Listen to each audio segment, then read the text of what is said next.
నమస్తే, welcome to our channel. నేను పద్మిని. ప్రస్తుతంతో పాటు సోషల్ యాక్టివిస్ట్ కృష్ణకుమారి గారు ఉన్నారు. మాట్లాడదాం. మేడం నమస్తే. మేడం, జగన్ గారు అటు బాలకృష్ణ గారికి అలాగే షర్మిల గారికి ఒకేసారి కౌంటర్ ఇచ్చేటటువంటి ప్రయత్నం చేశారు. అయితే జగన్ గారితో షర్మిల గారికి సత్సంబంధాలు ఉన్న సమయంలో సాక్షి టీవీకి ఇచ్చినటువంటి ఇంటర్వ్యూల్ని బేస్ చేసుకుని అటు బాలకృష్ణ గారిని ఇటు షర్మిలని ఇద్దరిని కూడా ఒకే దెబ్బకి రెండు పిట్టలు అన్నట్టుగా టార్గెట్ చేశారు.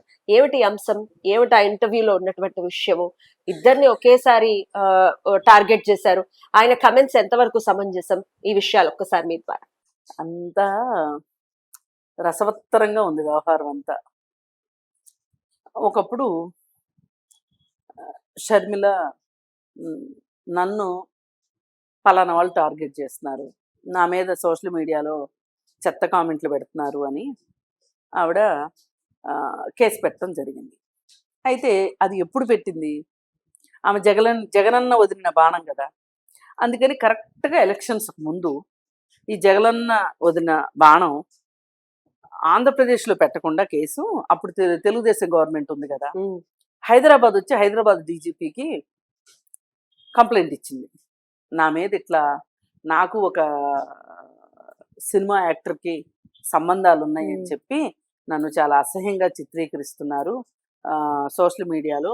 నాకు ఆంధ్ర పోలీసుల మీద నమ్మకం లేదు, కాబట్టి మీరు విచారించి తగు చర్యలు తీసుకోండి అని చెప్పి అంటే జగన్మోహన్ రెడ్డి ఎప్పుడైనా సరే గుర్తుపెట్టుకోండి, ఒక దెబ్బకి రెండు పిట్టలు అన్నట్టే ఉంటాడు. అక్కడ కూడా రెండు పిట్టలు. ఒకటి, ఆంధ్ర పోలీసు సరైన వాటి మీద దృష్టి పెట్టదు అనేది ఒకటి చెప్పడం. రెండోది, ఒక మహిళ బయటకు వచ్చి తన పట్ల వేరే వారు ఈ విధంగా సంస్కారహీనంగా ప్రవర్తిస్తున్నారు అంటే ఒక సానుభూతి వస్తుంది.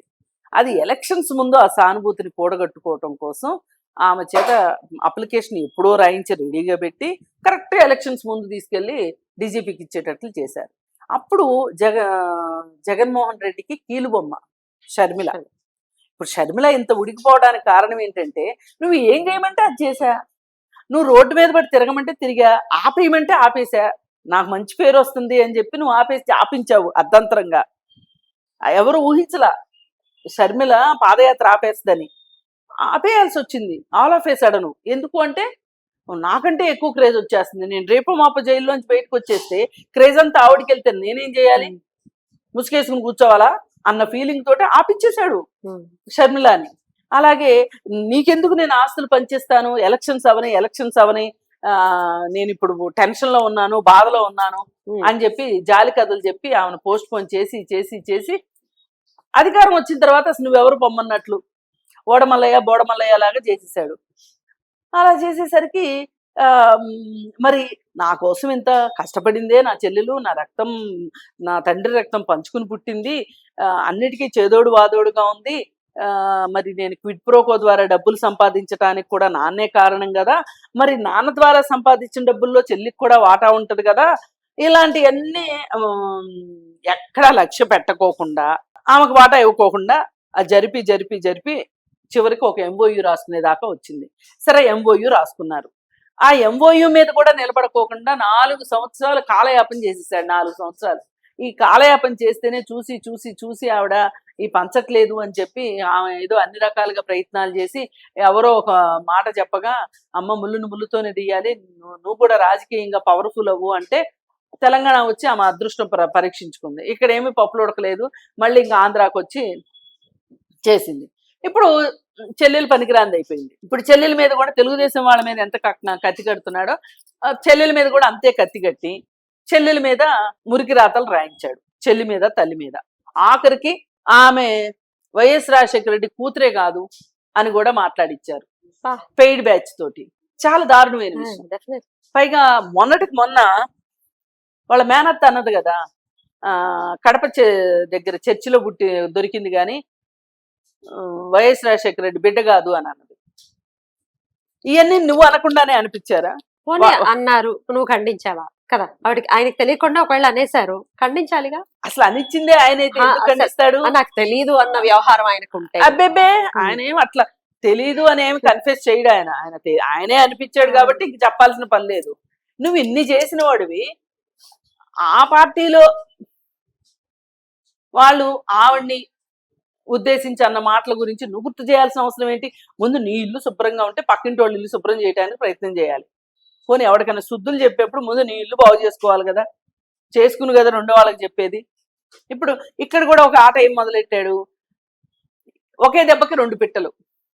అంటే బాలకృష్ణ ప్రతిష్టను దెబ్బతీయడానికి బాలకృష్ణ ఇంట్లో నుంచే ఇవన్నీ జరిగినాయి, ఈ అవాకులు చవాకులు, ఈ సోషల్ మీడియాలో కామెంట్లు ఇవన్నీ జరిగినాయి అనేది చెప్తూ బాలకృష్ణను దోషం చేయడం ఒకటి. రెండోది, ఇప్పుడు నన్ను మాత్రమే అడుగుతున్నావు నువ్వు, బాలకృష్ణని ఎందుకు ప్రశ్నించలేదు? మరి ఆ రోజు సాక్షి మీడియాలో నువ్వు మాట్లాడిన దాని మీద నువ్వు ఇప్పుడు ప్రశ్నించవేంటి అని అడుగుతున్నాడు జగన్మోహన్ రెడ్డి. సరే, ఆయన జగన్మోహన్ రెడ్డి ఆయన ఏదనుకుంటే అది వాస్తవం అని నమ్ముతాడు. ఆయన మనస వాచ కర్మణ అబద్ధాన్ని కూడా నిజమని నమ్మి, నిజాన్ని కూడా అబద్ధమని నమ్మి దాని మీద విత్ స్టాండ్ అవ్వకళ్ళు. మళ్ళీ పునరాలోచన చేయటం అనేది జగన్మోహన్ రెడ్డికి ఉండదు. ఎందుకంటే ఆ సాఫ్ట్వేరే అలా ఉంది, ఆ బ్రెయిన్లో సాఫ్ట్వేర్ అట్లా ఉంది. రోబోలాగా ముందుకెళ్తుంది తప్పితే, అంటే తనకి ప్రోగ్రామ్ చేయబడింది చేస్తుంది తప్పితే రోబో వేరే పనులు ఏమి చేయదు, అవసరమైనా చేయదు. మరి జగన్మోహన్ రెడ్డి అంతకంటే బాగా ఎట్లా మాట్లాడతాడు? అంటే ఇక్కడ వీళ్ళిద్దరిని, బాలకృష్ణ షర్మిలాని ఇద్దరిని దోషులు చేయాలని డిసైడ్ అయ్యాడు. అంటే ఇప్పుడు తెలుగుదేశం వాళ్ళు ఆయనకి శత్రువులు, షర్మిల కూడా శత్రువే. ఆయనమి షర్మిలని ఆమెతో ఉన్న శత్రుత్వాన్ని పోగొట్టుకోవాలని అతను అనుకోవట్లా, దాన్ని పెంచుకోవాలని అనుకుంటున్నాడు. ఏం చేసుకుంటావో చేసుకో, నీ దిక్కున్న చోట తెప్పుకో, నీకు చేతనైంది చేసుకో అని మాట్లాడతారు కదా, అట్లా అంటున్నాడు తప్పితే ఎప్పటికైనా నా చెల్లి నా నుంచి పక్కకి వెళ్ళిపోయి వేరే కుంపటి పెట్టుకుంది, నా శత్రువులతో చేరిపోయి పన్నాగాలు పన్నుతుంది అని నువ్వు బాధపడే బదులు అసలు నీ చెల్లి ఎందుకు వెళ్ళింది అనేది ఆలోచించి ఆ చెల్లిని వెనక్కి తెచ్చుకుంటాను నువ్వు ఎందుకు ప్రయత్నం చేయట్లేదు? కరెక్ట్. ఆమె నువ్వు ఒక రక్త సంబంధికురాలుగా చూడట్లేదు, ఒక రాజకీయ ప్రత్యర్థిగానే చూస్తున్నావు. అంటే నీ రూట్ క్లియర్, నీకు ఎప్పుడు కావాలంటే అప్పుడు రూట్లు మార్చుకుంటావు. అప్పుడేమో నువ్వు కష్టాల్లో ఉన్నప్పుడు జగనన్న వదిలిన బాణం, ఇప్పుడేమో నాకు ఆ బాణం అక్కర్లేదు, 3 ముక్కలు చేసి కింద పడేసా, అసలు నీకు నాకు సంబంధం లేదు, నువ్వెవరో నాకు తెలియదు, అది ఇది కాదంటే మా మేనత్తే సాక్ష్యం, చర్చలు నువ్వు అసలు పుట్టలేదు మా నాన్నకి, కాబట్టి నువ్వు మా నాన్నకే పుట్టిన కాడికి నీకు వాటా ఇచ్చేదేంటి? అక్కడికి పెట్టాడు లింకు చూడండి. అంటే ఈ మూర్ఖులకి అర్థం కావాల్సింది ఏంటంటే డిఎన్ఏ టెస్ట్ తెలీదా అండి? సింపుల్ కదా. అంటే ఇప్పుడు అనగానే అందరూ ఇలా ఊహించేసుకుంటారా? నువ్వు ఊహించేసుకున్నట్లు 3D యానిమేషన్లు ఊహించేసుకున్నట్టు, నీకంటే నీకు అవసరం కాబట్టి ఊహించుకుంటావు. ప్రపంచం అంతా ఊహించుకోమంటే ఎందుకు ఊహించుకుంటుంది? ప్రపంచం తన కళ్ళతో తను చూస్తుంది, నీ కళ్ళతో ఎందుకు చూడాలి? అందుకని ఏ రకంగా చూసినా ఈయన ఒక పెట్టకి ఒక దెబ్బకి 2 పిట్టలు 3 పిట్టలు 5 పిట్టలు అనే కాలం చెల్లిపోయింది. అందుకని అందరూ కొంచెం అర్థం చేసుకుంటున్నారు. మీరేమి మసిపూసి మారేడికాయలు చేస్తే చూసి నమ్మేసే అంత అమాయకులు ఎవరు ఇక్కడ లేరు.